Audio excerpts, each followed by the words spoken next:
CompTIA Tech Plus Complete Training Course. Exam Objective 4.4 Identify Programming Organizational Techniques and Logic Concepts. Looping.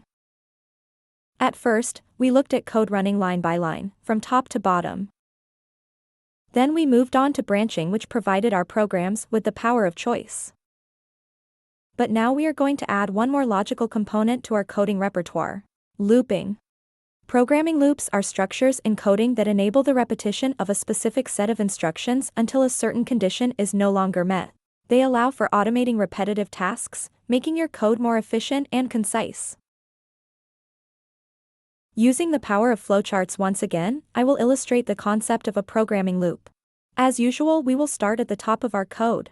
Next in the code, we encounter a loop statement.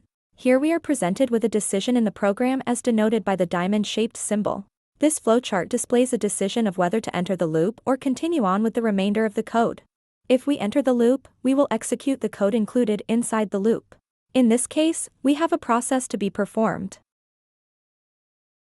and then an output of some sort. After the code inside the loop is executed, we return back to the decision point. Here we are once again presented with the option to enter the loop or continue on with the remainder of the code.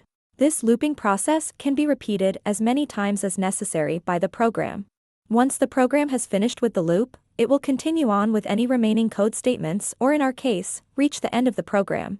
Now that we have discussed the basic concept of looping, in the next few video segments, we will progress deeper into this topic by exploring two common loop types: the while loop and the for loop.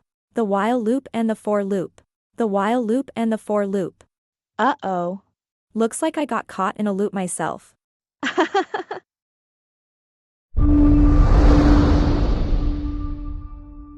Thank you for watching.